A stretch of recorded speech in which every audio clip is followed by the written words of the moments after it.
Hello there, do not adjust your stations. This is the Gallimorphy Show, a hodgepodge history podcast in what you might term hodge tree. Is that a word? Can we go with that? That's not a word. It's a word now. My name is Nick, and with me is Will. Hello. It's nice to be having a bit of a break from the intro for once. It's very daunting to do, actually. I know I rib you for the intros, but it's actually, you have to think quick on your feet.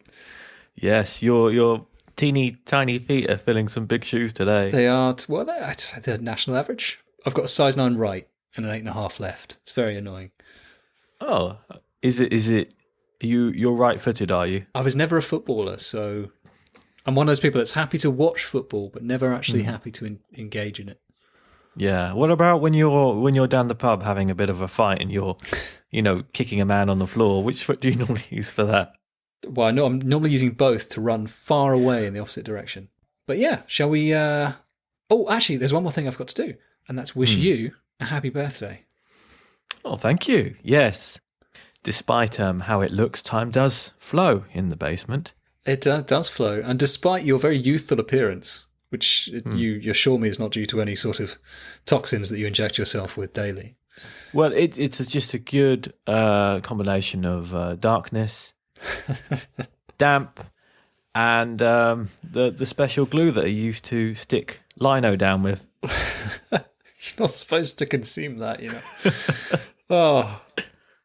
Oh God, to be your doctor and fishing around inside you. Like a game of Kaplunk. I think it's more probably buckaroo. Or whack-a-mole in some cases, depending what angle you're looking at. Anyway, today's exciting topic is one you've plucked from the ether yourself, Will, which is the reason for this turnaround in roles, because I'm taking a leaf out of your book. I've done barely any research. I've just looked at Wikipedia. So you are going to be the doyen of knowledge for this. Yeah. Well, I'm squeezing into your petite shoes, your little Crocs, and from the ether. That's a good phrase, actually, considering the topic of this podcast, which is something that you may not all be aware of, but hopefully you will be by the end of this, and that is number stations. For those who don't know, number stations are a shortwave radio broadcast. Traditionally, they are of dubious origin. Nobody ever actually announces that they're operating a number station, and that is because they are thought to be quite closely related with matters of espionage and foreign intelligence. So anyone who stumbled across one of these stations will probably be quite confused in that they don't follow, shall we say, a traditional format. So if you're expecting, I don't know, chirpy breakfast banter and top 40 songs, you might be sorely disappointed. If, however, you were in the mood for robotic voices reading out strings of numbers for no apparent means, bookmarked by sort of bizarre little musical interludes before going dead again, it might be just a thing for you. And yes, I mean, those bizarre musical interludes are haunting. They were actually quite important, weren't they? Because they were the sort of announcement gongs for the encrypted messages to then come through. They were sort of a call signal for those in the know. So you would hear this little sound signature, and it would be designed so it was very specific. You couldn't really mistake something else, unless maybe you're listening to something weird like Radio 3. I can imagine maybe they play some of the rubbish that they used for these things. No offense to Radio 3 listeners. I do see that our over 65 listenership is on the up, so I'll try to be nicer about Radio 3. I mean, let's be honest, they're probably listening to Classic FM, so I wouldn't worry. Is Classic FM a classier radio station than Radio 3? I'd say it's a more familiar station. It's got Alan Titchmarsh on it, hasn't it? It's also got Alexander Armstrong, I think, on it as well. That's quite the duo, isn't it? Yes. Well, obviously, I don't think they're together. That would be quite a show. That would be. Anyway, yes, number stations, those enigmatic broadcasts that defy classification, have long fascinated amateur radio enthusiasts, intelligence agencies, and conspiracy theorists alike. Pictures a scene. It's the middle of the night. You're somewhere in the world. Maybe you're living in an oppressive regime. I don't know. That's up to you. But you have a radio. if you're painting a picture, you're not not doing the greatest job. Like pick at least one oppressive regime. Let's say that you're in Cold War era Romania. Oh, lovely! I've been to Romania. That's quite oppressive, isn't it? Wow, it's lovely scenery, lovely people, lovely food. Not in the 1980s, it wasn't. Well, I'm sure the people were still lovely. Oh yeah, the people and the food were probably quite lovely, but lovely oppressed people and food. Okay, I'm in Bucharest. Yeah. Bucharest. Yeah. Cool. Yes, lovely. Bucharest. Let's not dwell there too long, otherwise this becomes an episode on Cold War era Romania, and that we'll save that for another day. Anyway, you're there with your radio. It's the dead of night, and you're tuning for your frequencies, and you're listening to the usual sort of stuff, you know, Bucharest Radio 1. Well, it'd probably be Radio Moscow, surely. Radio Moscow. Back in that time, yeah. BBC Southern Counties. Definitely no Alan Titchmarsh then. No. When suddenly you hear mechanical voice reciting strings of digits, sometimes in Morse code, sometimes in synthesized speech. It's a little bit like, I don't know, like Radio Siri, but, you know, for the mid-20th century. But you think to yourself, what purpose does this serve? Who is transmitting this? Who is their audience? What is its purpose? And that is kind of the questions we would like to answer today. But as you'll soon find out, it is still very much in the realm of secrecy and sort of cloak and dagger government business, you know. So obviously the Cold War has ended. And a lot of speculations around these stations are that they were purely for sort of Cold War operations, specifically NATO versus the Warsaw Pact, America versus the USSR, and the sort of the world was a battleground for these shortwave radio transmissions. However, few governments, regardless of their colour, of their creed, will ever actually admit to being involved in these operations or knowing about these stations, which, bear in mind, these stations are basically shortwave pirate stations. So they're operating illegally. They have no license to actually be on the air. In fact, they often cross into frequencies that could cause trouble, like some of the aircraft control frequencies around different countries. But, you know, there have been sort of bits throughout history where different security services have acknowledged that these stations exist. Number stations, otherwise referred to as fixed stations as well, offer a powerful advantage because they are transmitting messages from practically anywhere to anywhere with relative ease because they use shortwave radio transmissions. So we're all familiar with standard sort of FM, AM, you know, DAB. We just talked about it. But shortwave radio, otherwise known as high-frequency radio, has an advantage over other such transmissions, such as longer wavelengths, which tend to sort of hug the ground as they're transmitted. They need a sort of line of sight to transmit. So do you remember when we were talking about radio with Marconi? And he was trying to transmit from the Isle of Wight all the way across to a place that was basically level across America. So he was transmitting across the land and the ocean trying to get a connection. Right, yeah. Shortwave frequencies have a fairly unique attribute in that they can bounce between the ground and the upper atmospheric layer because of their wavelength. But basically they'll stop when they hit a point called the ionosphere, which starts roughly about 80 kilometers above us. And I'm sorry, it's metric, Will. I'm sorry. I will manage. Fantastic. If carpet can go metric, so can I. That's the spirit. Vive la revolution, as they say. So the ionosphere is where solar radiation basically ionizes atoms, which creates the ability for these waves to then be bounced back down. And thus they can travel incredible distances. The transmitters for these can be sometimes massive, like sometimes they'll cover fields, sometimes they can just be, you know, tiny mash-up kits in someone's bedroom. And that presents an incredible advantage if you're trying to get a message, say, from Moscow all the way to Bogota, like a tiny village in Bogota, because all the other person needs is a shortwave radio kit. They were a staple of modern life at the time, no matter if you were in a poor or rich country. Unlike telephones or the internet, it was essentially untraceable. Nobody knows that you're listening to a radio signal. If you're there, hidden away with your headphones on, there's no trace at all of what you're actually doing. Now, through triangulation, it is possible to kind of work out where signals are being broadcast from. And governments did use this to try and do that. And they would effectively try and overwhelm them by firing much more powerful signals at them, something that's called jamming. But It's a bit like whack-a-mole. You knock one back, another one pops up in its place somewhere else. And some of the stations, which we'll talk about, were discovered to have set up in certain regions of the world, and then they could easily shift them as well. I think one station, close to our hearts, because it was a British station, or at least we think it's a British station, called the Lincolnshire Poacher, which we'll come to a bit later on to explain that name. Originally was apparently broadcasting for very near Bletchley House, which of course we know as the famous Codebreaker House, and then ended up being repositioned in Cyprus. But the key thing about these stations is obviously the messages they're transmitting. But how do you send one of those messages? Well, this is where the one-time pad system comes in. An ingenious and basically impossible to break code system invented by an American cryptographer and banker called Frank Miller in 1882. A one-time pad is kind of a difficult thing to explain, but imagine a one-time pad as being a random list of numbers, and this list of numbers is shared only between the person sending the message and the person receiving the message. And by adding these random numbers to the numbers which are read out in the numbers station, and often there might be a few extra additional steps, but the key to all of this would be the one-time pad. The message, which is broadcast in a scrambled form, becomes readable.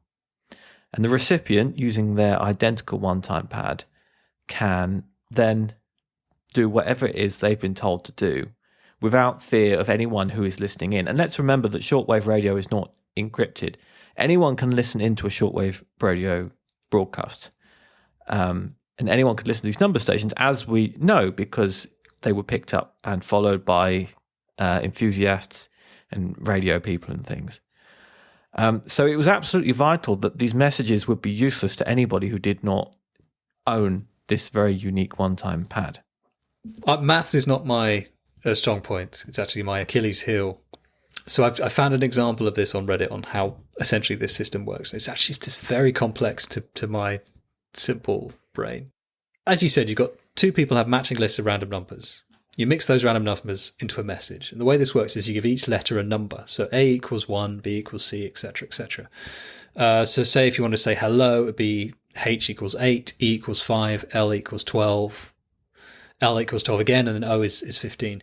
And then you take your list of random numbers. So let's say it looks like this. It's 12, 2, 7, 24, 9. And then you add each letter from your message to one of those random numbers. So 8 plus 12 then becomes 20. Then you take L, which is 12 plus 7 equals 19. And then the second L you'd maybe encode again. So 12 plus 24, which gives 36. However, the problem here is that you've now got a letter which is encoded as 36, but there are only 26 letters in the alphabet. So you then have to divide by the number in the alphabet, which is 26, and take the remainder, leaving you with the number you need. So it's quite a complex thing, if that makes any sense. But it basically means that every single letter has its own encryption key and is completely random, and it's basically impossible to crack unless you've got your pad or the handler's pad. So there was only ever two pads at one time. Although from what I read, some people also said that people did it with newspapers and books as well. And if you've ever looked at a one-time pad page, I encourage people to go out and Google it. It looks like it's like a Sudoku nightmare. Yeah, but they can get them really, really tiny, which means you can, it's not like a big piece of A4 or a book or something. It's just a little strip of paper. Well, that makes it even worse. Yeah. There's loads of letters in tiny paper. Yeah, I mean, as you say, the beauty of the one-time pad lies in its theoretical unbreakability, provided that both parties possess the identical pad and it is only used once and then disposed of properly. Its real-world implementation presents a few logistical challenges, namely in distributing the one-time pads to agents in the field in a secure fashion where it's not going to be intercepted and used to crack whatever code you're using. There were sort of various reports over the years of how spies were able to covertly carry these one-time pads into the field. And these were they were a bit like something out of James Bond, the way they did it. They would include things like a hollowed-out bar of soap, or a spy might have a secret compartment in the heel of their shoe. And these pads obviously, once you've used them, you don't want them falling into anyone else's hands, because if they've made a recording of that message, they can then come back and decode it with things. So they were often printed on bits of paper that would dissolve instantly in water, or they would be on edible paper that could be eaten, or they would be sort of soaked in alcohol so that if you took a match to it, it would burn up immediately. Yeah, it's very much out of Spy World, printing them and hiding them inside very small common objects, like from ballpoint pens, photo frames, and even walnuts, which gives new meaning to the phrase in a nutshell. And apparently the walnut concealment was very popular with the KGB in Western Europe until it was discovered by the West Germans, presumably when they were hungry and they were just like, oh, these got nuts. And usually all of these messages, they were usually one way only. So there were very few occasions where someone would actually transmit a response. And they would need a very sophisticated piece of kit called I say very sophisticated, actually looked a bit like a rotary phone, called a burst encoder. But these were only ever given to like the highest ranking agents. So number stations are not a recent radio phenomenon. They've actually been known to exist since at least World War I. And initially they would have been Morse code. Morse code is dots and dashes for anyone who doesn't know what Morse code is. Please go and listen to our episode on radio to find out more about that. But eventually, as the technology allowed for voices, that became the preferred way of sending out these messages.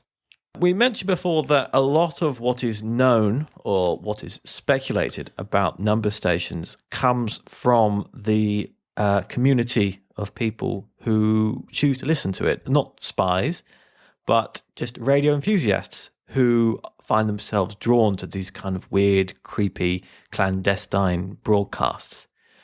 And one of the earliest known enthusiasts of number station actually dates back to World War I. It was a man called Archduke Anton of the Habsburg family, who were the royal family of Austria at the time. And he was a radio enthusiast as a child. And he used his royal connection to build listening equipment. And this was in the 1910s, during the time of World War I. So really, really early stuff. And he used that to listen to all of the shortwave signals that he could listen to. And some of those were the early Morse code messages being transmitted by enemy stations to agents in the field. And these were early examples of number stations. So he would hand these to the War Office, and they were generally quite helpful. They helped them to figure out what was going on out in the field. Were they, or were they just like, he's a Habsburg, we have to tell him that he's doing something well? Well, you're probably right. You know, you're not going to tell. I mean, if the Habsburg kid comes around with his notes and like, here, I'm helping the war effort, you'd be like, yes, thank you, well done, you've done a good job today, Anton. You wouldn't be like, shouldn't you be in school? Yeah, but yes, as the 20th century progressed, so too did radio technology, and shortwave itself blew up. But these technological leaps in shortwave radio technology happened to coincide with the rising tensions of a small conflict which would become known as the Cold War. And the rise of the Cold War demanded ever more sophisticated methods of covert communication, as East and West, rather than kind of fight it out in the battlefield in the old-fashioned way, decided that it might actually be better to be a bit more sneaky about it. Number stations were around pre-Cold War, but it was really the Cold War that kicked them into gear. So a lot of stations sprung up in West Germany, you know, after the end of the Second World War. A lot of stations in East Germany. Sort of Germany itself, as we know from our pod on the Berlin airlift, became a sort of battleground between the East and the West, particularly Berlin because of where it was situated in Soviet territory, but obviously having an allied enclave. And interesting enough, many of these stations weren't just confined to Europe, they were all over the world. And they were in many, many different languages, you know, English, French, I was about to say American, German, Russian, Spanish, Bulgarian, Chinese, every language you could think of. There's a station that exists, or what did exist. So as we said, the world of number stations isn't solely confined to the realm of shadowy spies, clandestine operations, and overreaching foreign governments. A peculiar yet dedicated community of listeners emerged over the years, and they were drawn to the sort of enigmatic nature of these mysterious broadcasts. And armed with shortwave radios and a lot of patience and maybe some curiosity, these enthusiasts actually became a vital part of the numbers station story, at least as far as the public were concerned. So there was obviously no information coming out of the owners of these stations about what they were or what they were doing. So a lot of what we know comes from investigations from members of the public. There's one particular group called Enigma. So I don't know if you read about these guys who started in the UK in the 80s with their ham radios, and they were just, tuning in and out. And they, as you said, they start to notice all these strange little stations popping up at different times. And so they came together as a group to form Enigma, which happily and cleverly stands for the European Numbers Information Gathering and Monitoring Association. I like Enigma because it's an acronym. It kind of sounds like a shady organisation from a James Bond film, which feels so fitting for this topic. But is in actuality probably a bunch of very glasses-wearing, heavy plaid shirt-wearing enthusiasts sat in base. I'm being stereotyped. I'm stereotyping. You've just described us. Yes. Yeah, us, but with like the skills to operate a shortwave radio receiver. More useful versions of us then, basically. And they were quite a creative bunch. They actually, initially, the stations were given names, and they were quite generic names, And over time, these stations kind of took on their own personality, and they were dubbed, I want to say, sort of fun names. I guess more memorable names, you might call it. Just to add to that, so as we said, Enigma was based in the United Kingdom, but had contributors from all over the world. And this was in the pre-internet days, so they actually used to communicate with each other via newsletters, released about four times a year. And by 1993, they were getting so many stations popping up and recording them that they had to develop a tracking system called Enigma 2000. Well, Enigma 2 wasn't good enough. No, just Enigma in its own. The actual tracking group was called Enigma 2000, They sound like an entrance to the Eurovision Song Contest. They do. So they invented a system that classifies stations using a sort of prefix of a letter, indicating the what the broadcast type is and its sort of origin of discovery.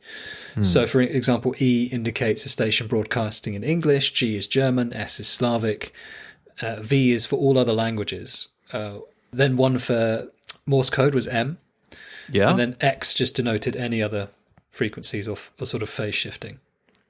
Yeah, I think in time, digital stations started to creep in, and it would sound like a modem, and I think those were lumped in with the X ones as well, because I don't know what else you do with them. So shall we talk about some of these famed stations? Yes, let's talk about some of them. These are really kind of the main players here. As I say, they've kind of taken on their own personality and followships, and one particularly terrifying station that really kind of made me feel very uncomfortable for some reason was Swedish Rhapsody. This was the snippet you heard at the very start of the podcast, which may have immediately put you off listening. Yeah, so Swedish Rhapsody, I think it's Polish. I'm pretty sure it's from Poland, despite the name.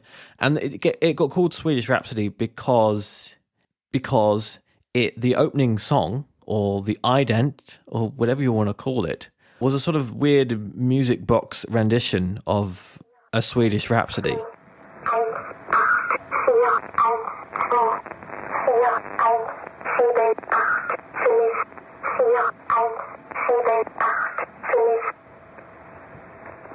And then we have perhaps the most famous, which we've already mentioned, but perhaps the most famous number station is one called the Lincolnshire Poacher, dubbed EO3, using the coding system.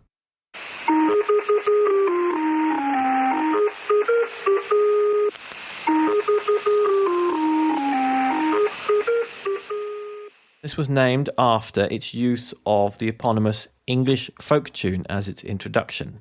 So it's now shut down, but the station was thought to be operated by Britain's MI5, originally broadcast from a site in Buckinghamshire, but later relocated to a British-owned military site in Cyprus. But they also have a really interesting little trick that was really rarely used, and that was that when the robotic voice is reading the numbers, she reads it in sets of 5, And when she reads the last digits, her voice goes up slightly.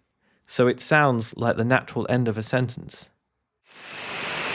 39715. 39715. 92028. 92028. It's sort of something that nobody else, well, most of them didn't really bother with, but it makes it sort of sound a little bit more natural. I don't really know why they did it. I can only assume it was to make it obvious that was the end of the set. But maybe she wasn't actually England. Maybe she was Australian, because they tend to go up at the end of a sentence, don't they?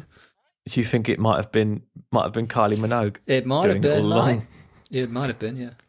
Shall we? Apologies to all our Australian listeners. Shall we play a bit of Kylie for context then? No, we won't. We don't need to play Kylie. But actually, there's one thing I meant to ask you. So that was an interesting thing I came across, was that usually these number sets were in fives, but there are apparently also two letter stations as well, where there would only be two sets of codes read rather than five. Yeah. But as far as I can tell, all I have found that was specifically unique to West German secret intelligence.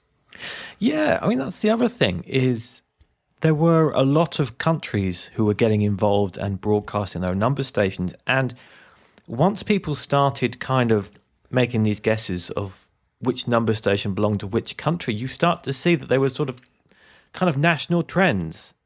Like the West German stations were kind of similar and the British stations were kind of similar. I'm sure it's just like an oversight on their part, but it's sort of a weird thing to note. What was interesting about the number stations is that there would be an appointed time when these things kicked in. Like apparently a lot of them were, going throughout the day at different times, but a lot of them tended to broadcast at night as well. Yeah. Also, apparently, shortwave radio signals travel further at night as well. Yes, there is that. But when they sort of kicked in at, say, 11 p.m. and you got this random string of codes, it may not have necessarily been for you as an agent listening in. It might have been for one of your colleagues. You'd have to sit there and wait until your number came up, basically. And apparently, the two letter stations in the West German spies used, the BND spies, for every two letters of a code, there was around 220 agents per station. So that's a lot of agents just sitting around listening to. Yeah. If only they were keeping a record, they could have been like, they could have made it into the radio awards that year for most listeners. Yeah.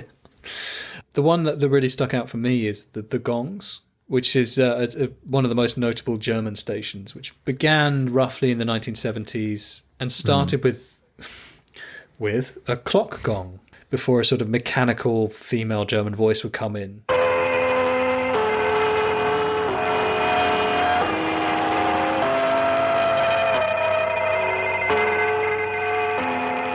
And what's interesting about this station, from what I read, is that it went, like a lot of stations, suddenly went quiet after the fall of the Berlin Wall and then subsequently the fall of communism.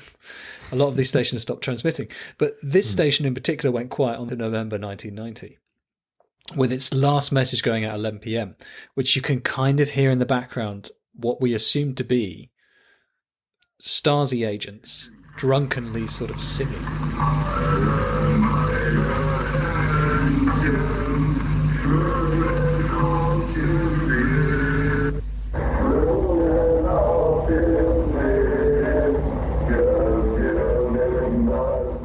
Bit disconcerting if you're an agent waiting for all the instructions. You're just sat there going, "Oh, sod it, what do I do now?" It's also the gong. You mentioned it.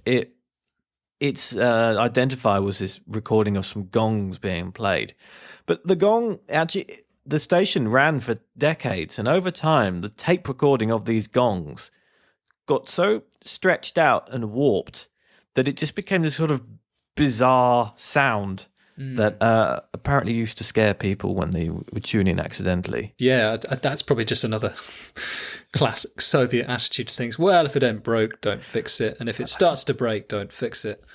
That's it. I mean, I would really love to know why they chose some of these things. This is it. So, I mean, you've got to wonder the minds of some of these people from, like, the as you mentioned, the Swedish Rhapsody. You've got the babbler in Bulgaria. You've got the English lady in Ukraine. And all these strange sounding sounds. I mean, if you were going to set up your own number station, what would you pick as your ident? I mean, I don't know, because you want to keep people off the scent, don't you? You don't want, you don't want to just play like Rule Britannia, because well, unless you're maybe you're setting up. So this was actually another interesting theory, is that a number of these stations, people just thought maybe they're just gibberish to throw people off the scent and tie up intelligence resources trying to figure out what the hell's going on, because it really bothered the Russians, the amount of CIA stations that were coming in to their territory, so much so that they threw, I think, billions at creating jamming systems and drowning out radio station airwaves with static and other noises. If you ever see it, there's a jamming station. It's called the Russian woodpecker for the noise that it made. But people actually found the facility where this was broadcast from. And it was huge, like massive antenna array. And the whole point in this was just to kind of blast as much energy as possible into the airways to overwhelm these stations. I mean, partially I think it was to overwhelm, was it called Radio Free Europe? I think it's essentially like a sort of American propaganda station broadcast into Eastern Europe. Really serious stuff. Going back a little bit, we talked about why governments would choose certain sounds and songs and things as their identifier. There's one station which I came up with called Magnetic Fields, which was a really weird little number station. It was a really weak, erratic signal. It didn't keep to its time schedule very well. It was a bit all over the place. It first appeared in about 1995. I think it lasted a few years and then kind of fizzled out. And they think it was probably Egyptian in origin. Rather than use, say, a terrifying recording of some gongs, or someone's music box, or a child singing, or something that's going to just make people have nightmares, they actually chose a relatively contemporary for the time song from 1981 called Magnetic Fields by a French electronic musician called Jean-Michel Jarre. So when you tune into this station, it actually just plays this pop song and then it just starts doing numbers.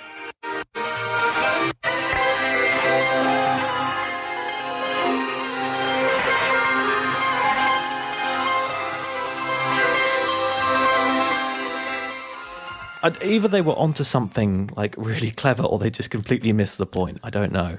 Maybe they were just like, everyone else is doing the weird, creepy thing. Let's do something which we enjoy. And that's French electronics. So also, coincidentally, the Magnetic Fields are also a band. And they're a great band. Wrote Book of Love. Yeah. Well, maybe if you start your own number station, you can use a Magnetic Fields song. And then that's going to really confuse Enigma 2000 when they have to come up with a name for it. Yeah. That's a few more notable stations, I think, there. I mean, there are so many. So there are thousands upon thousands. And they come from, countries all across the road. So there are Cuban stations, and there are Chinese stations, and there are Thai stations. So it was mainly East-West Europe. But, the Americans were transmitting as well. Everyone was getting involved in it. Yeah, I mean, the CIA had I think what's been termed as the Cynthia station, which was obviously a play on the fact that it uses a synthetic voice, and it would just boom out of Frankfurt constantly. But there was also a case, how I just mentioned before about how maybe some of these stations were gibberish and just designed to sort of bog down the intelligence services. There was one well-known station called the Russian Buzzer. It was actually an internal Russian military station. So it's not directed towards Europe or the US, and it was not used for spy operations, Robert. It was mainly used for sending tasks and instructions to military units within the country. So that was some of the more famous number stations. And as we said, these stations were found and named and sort of adopted by an international community of enthusiasts.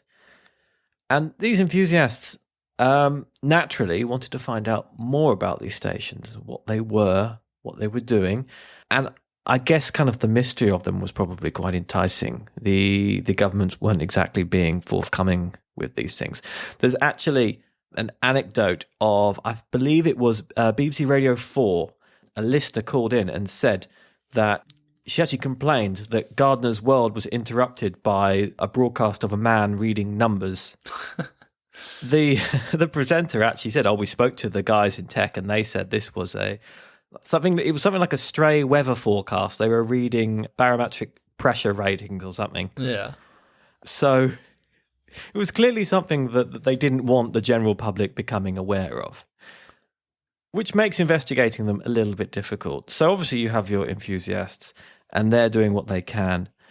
As the Cold War ends, as governments fall, suddenly documents become available. Members of the old government who are no longer sworn to secrecy or no longer really care open up about these things, but it's all still a little bit clandestine.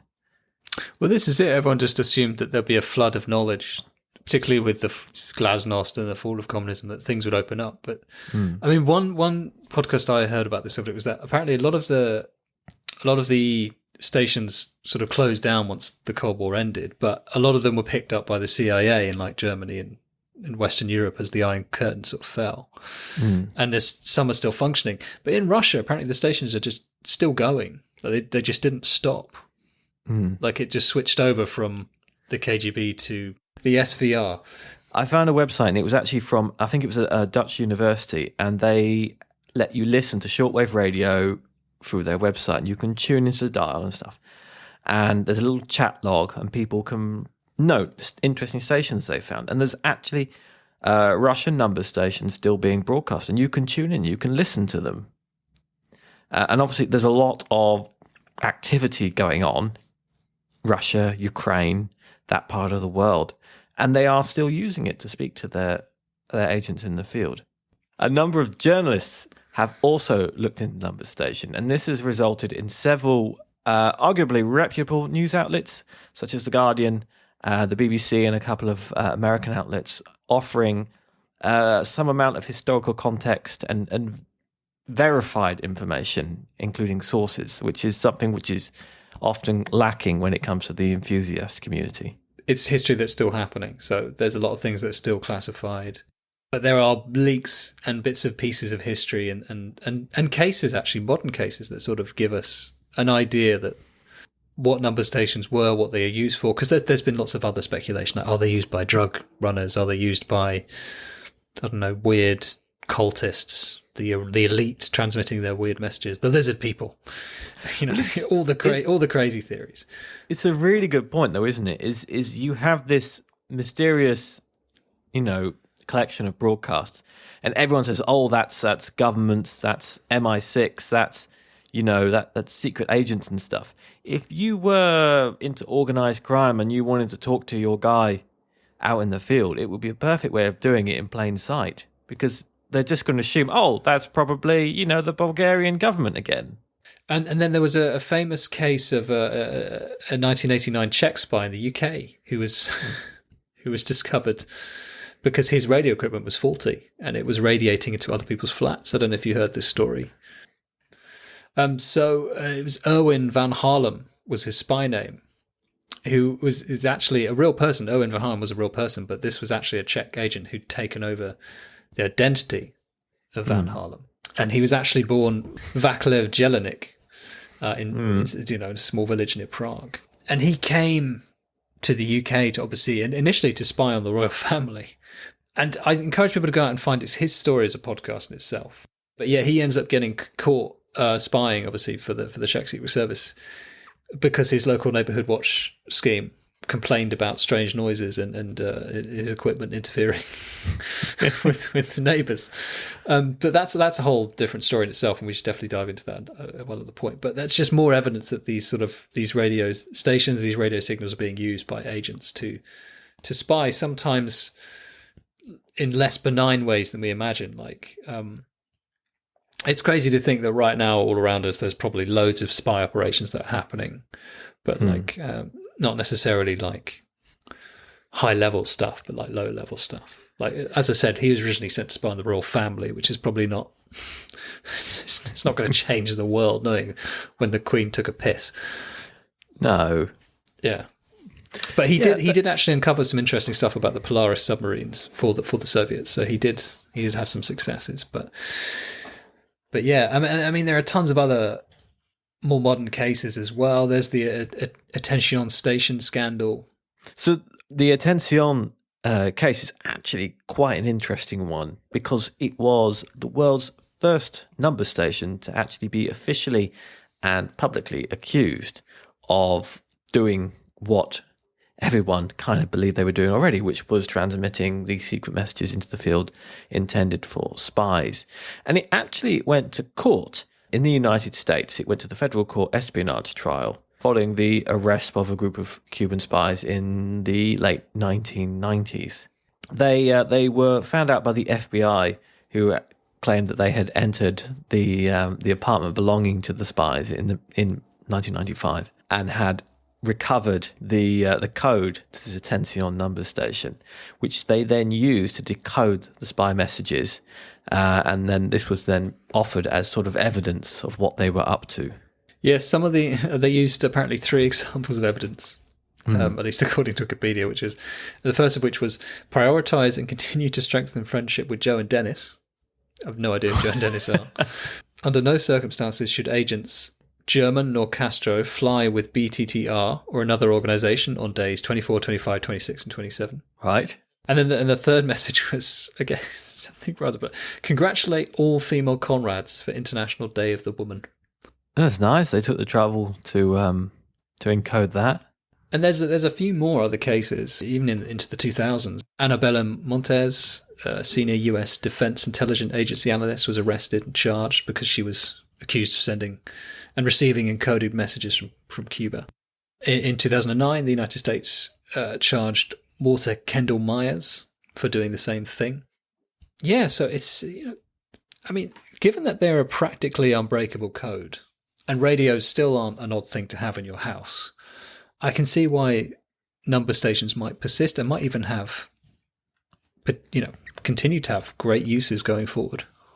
Well, it makes a lot of sense, really, when you think about it. When you think of more modern methods of communication that might have taken over, none of them are quite as untraceable as a shortwave radio signal. So if it were digital, you've got to have, computer equipment and that leaves traces of data. And also people can track your connection and see what you're up to. Anyone who has looked into sort of VPNs and things knows well that an unencrypted internet connection basically leaks everything you're doing to whoever happens to be watching at the time. The shortwave radio is it's a really elegant solution to a problem that doesn't really come with too many flaws. I suppose the real time when it goes is going to be when we stop listening to the radio. Yeah, but they've been saying the death of radio has been on the cards for decades, and it's still going strong. Well, I mean, have you ever tried listening to DAB? I'm sure it sounds worse than FM. I mean, I listen to DAB all the time, and I think it sounds fine. Oh, maybe it's just the stereo in my car isn't very good. Yeah, it's probably your car. I mean, it's saying that I treated during the pandemic. I treated myself to a Roberts, so.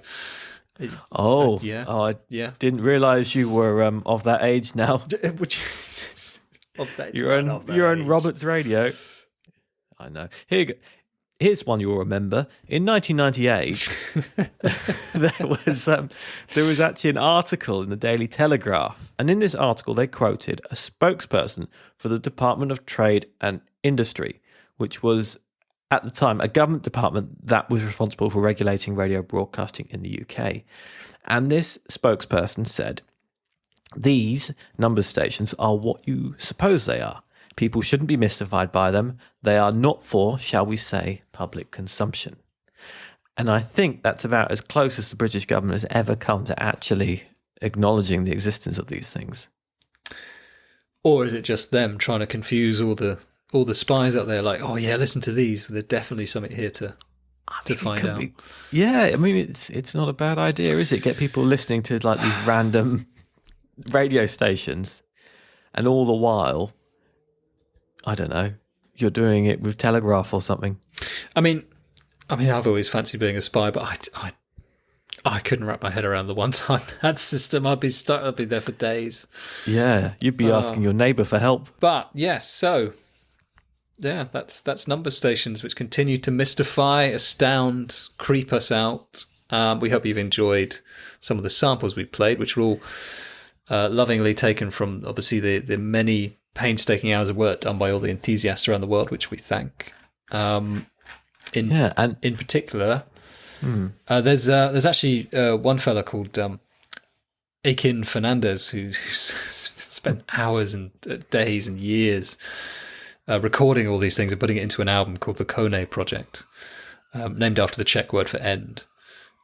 Yeah, that's a good one for the car and a road trip, isn't it? 4 whole CDs of 4, 5, 6, 9, 2.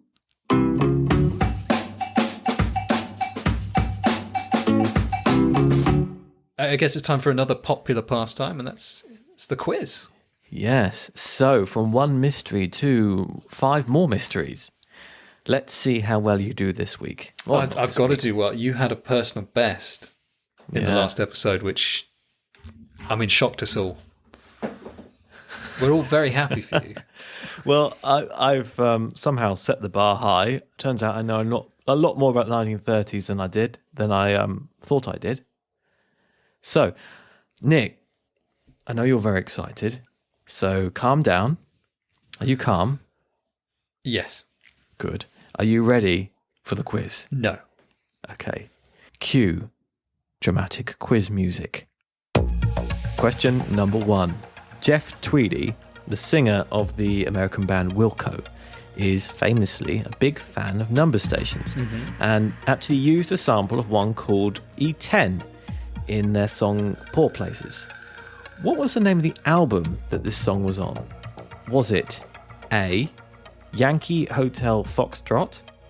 Was it B, Attention? Or was it C, Radio Dresden? I know the answer to this because it's something I read. So it's Yankee Hotel Foxtrot. Yeah, that was an easy one. Sorry, I killed the drama fairly quickly there, but it's. I also really like Wilco. It's a great album. It's a great album. It's actually Yankee Hotel Foxtrot. It was released in 2001. It is the 4th studio album by Wilco. I also quite like Wilco, and I quite like this album as well, as do a lot of other people, because it is actually their best-selling album today, and it is regularly included in lists of the greatest albums of all time. I'm trying to remember if what was the is it Am I Trying to Break Your Heart? Was that the song? Yeah, that's on there. Yeah. That's a great song. Well done. Yay. Are you ready for your second one? No. You'll like this. It involves actual history. One of the most famous number stations is the Lincolnshire Poacher, which was named for its use of the traditional English folk song as its interval signal. Now, this isn't this song's only claim to fame, however. It was also allegedly the favourite song of a particular British monarch. But which monarch was it? Was it A, King George IV? Was it B, King Edward VIII? Or was it C, King William IV? It's a very old song, so I don't think that's going to help you much. It's interesting because I generally have no idea. I've read a lot about Edward recently, so I don't remember this ever coming up. Oh, you can't imagine him sat in his little apartment listening to it on his. I'm gonna say George. George IV as a punt. That's right. George IV was allegedly a big fan of this song. The Lincolnshire Poacher was inspired by the joys of poaching in Lincolnshire, which I'm sure King George IV approved of immensely. Wasn't he one of the ones with the congenital madness? Yes, he was. Yeah. Okay, brilliant. It's also the principal musical theme of the Quick March of the British Army Intelligence Corps. It was a rallying song for the New York Regiment during the American Civil War, and most excitingly of all, it is the song played by an LG washing machine when it's done cleaning your pants. Well, now I have to get a new washing machine. But they don't play the Lincolnshire Poacher when they're finished. No, it just sort of drearily beeps at you. It goes beep, beep. But maybe that could be the intro for my number station, is the sound of my washing machine finishing. I do like the idea of an ex-spy, an ex-British spy having sort of flashbacks in the night because his washing machine's finished its load. Or the ice cream van comes around the corner. Yeah. Okay, you ready for question 3? In the mid-2000s, a mysterious radio signal was detected coming from the desert around Albuquerque in New Mexico. The initial broadcasts were recorded between the 19th and 23rd of December 2004 and returned again on the 14th of January 2005. Now, this station was originally suspected to be some form of American number station. However, the only audio broadcast was a data burst and a clip of which famous cartoon character? So, is it A, Eric Cartman from South Park? Is it B, the Great Gazoo from the Flintstones? Or is it C, Yosemite Sam from Looney Tunes? I think, based on hearing another podcast, I think it's Yosemite Sam. Oh, you're right, you're doing quite well today, aren't you? Yes. Yosemite Sam. Yeah, this bizarre short-lived broadcast was later identified as coming from the Mobility Assessment Test and Integration Center, a radio test site owned and operated by an American military contractor. But no, I remember hearing it because it's the sort of him screaming quite loudly, isn't it? Yeah, it is. It was never officially confirmed as a number station, but once knowledge of it became known, it disappeared from the air and never came back again. So, here we go. Question number 4. You're doing quite well so far. This one, you're going to get this. This is like, I reckon this is right up your... Don't say that. It means I'm clearly not going to get it. So, we spoke about how these number stations have gradually become known to the general public, and even how their lore has permeated into popular culture. But which of these well-known video games features a number station as a key plot point? Is it A, Fallout New Vegas? Is it B, Call of Duty Black Ops? Or is it C, Grand Theft Auto 5? It's not Grand Theft Auto 5. Nowhere does number station... Fallout New Vegas uses radio stations, but it doesn't use... Like, you can listen to radio stations, but at no point is there, like, an encrypted message.